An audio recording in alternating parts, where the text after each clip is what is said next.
Hey, my name is Shalina and welcome back to my channel.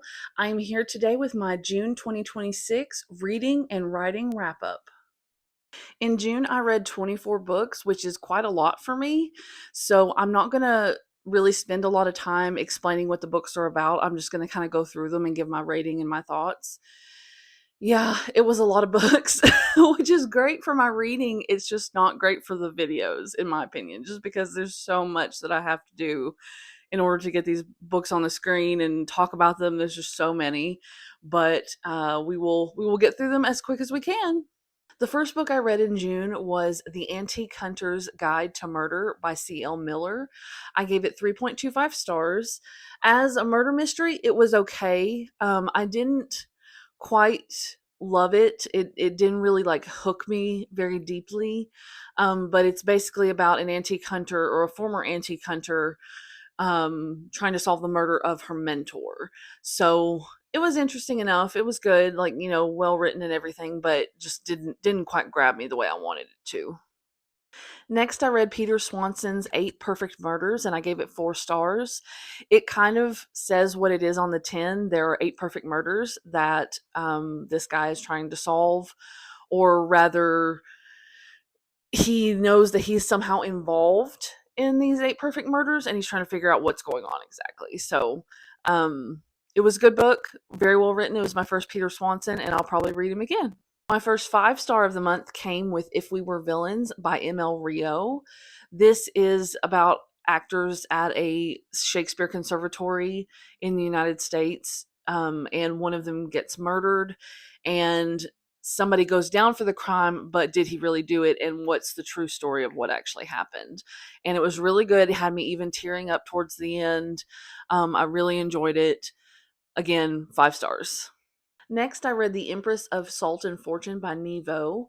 And this is about, I believe they are a cleric of some kind or a monk, some kind of spiritual person that is going around and gathering stories of people.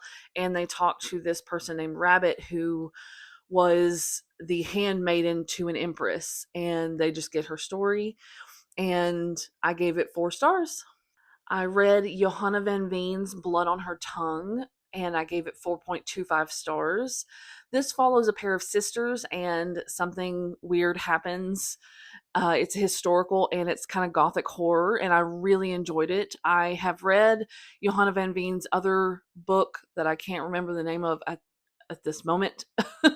I'll pop it up on the screen.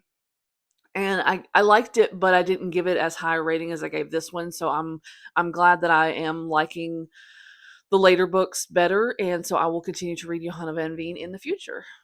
Next, I read The Kings of Bmore by R. Eric Thomas. This is a book about 2 teenage friends who are queer who are going around Baltimore and the surrounding areas on some kind of adventurous hijinks the day before one of them is about to leave and move away. And it was really good. I enjoyed it and gave it 4 stars. Bury Our Bones in the Midnight Soil by V.E. Schwab was my next book that I read. And I really enjoyed this one in a way that I wasn't expecting. Somebody had said that it was more of a character study than really any like heavy on plot, and I kind of agree with that. But I really enjoyed the historical aspects of the story a lot more than I enjoyed the modern tale that was going on.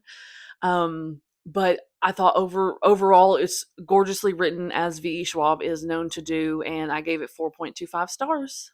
Next, I read Here We Go Again by Alison Cochrun. I love Alison Cochran's books, and this one was no exception.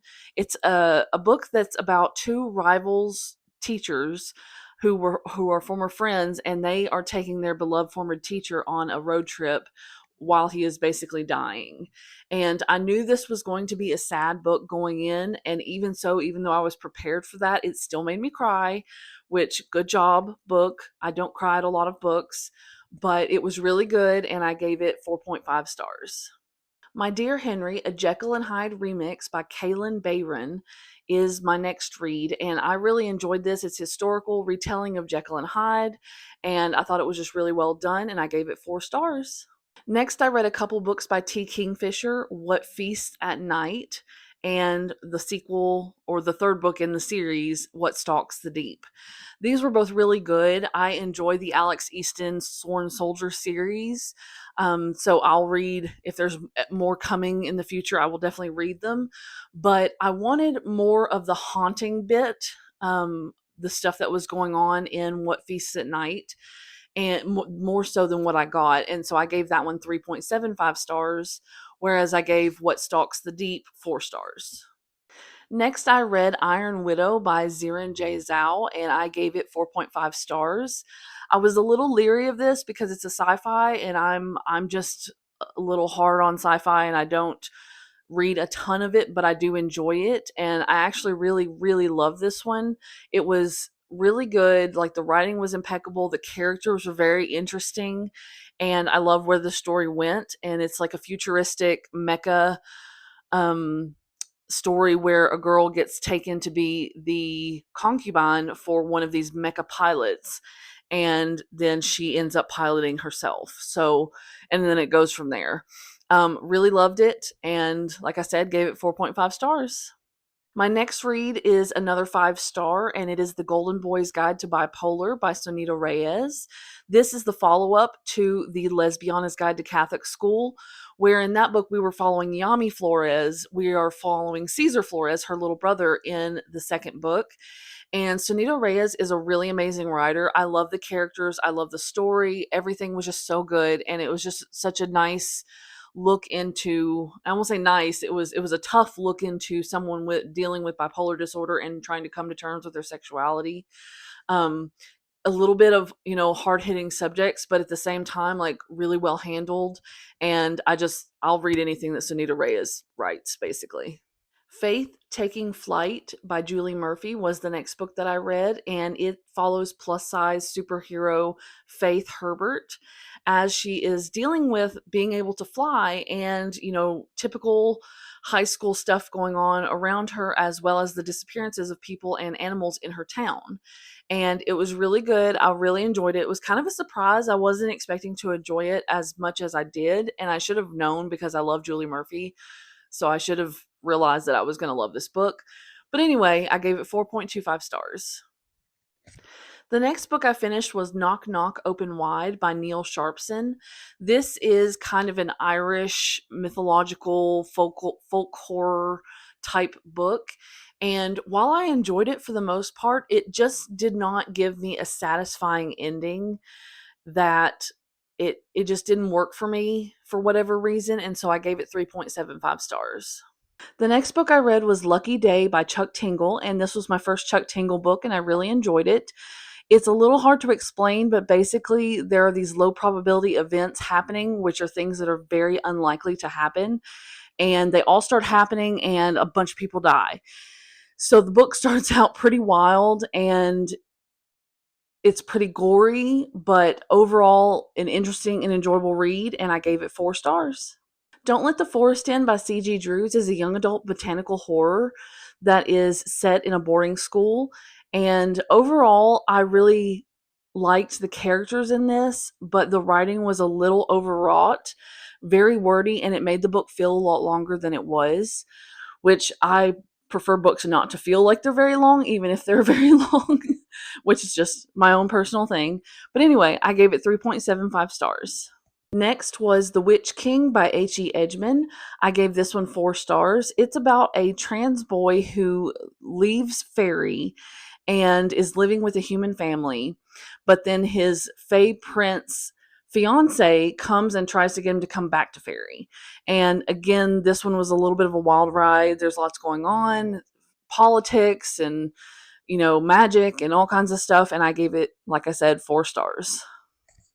Perfect on Paper by Sofia Gonzalez follows a girl who answers relationship advice through anonymous letters in this locker in her school.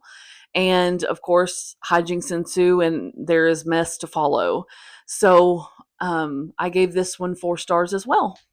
The Prince's Playbook by Nora Phoenix is a male-male hockey romance between a college hockey player and his assistant coach, who is a prince in disguise. And it was fine. I gave it 3 stars. Writer and activist Juno Dawson wrote a memoir called The Gender Games, and I read it and enjoyed it.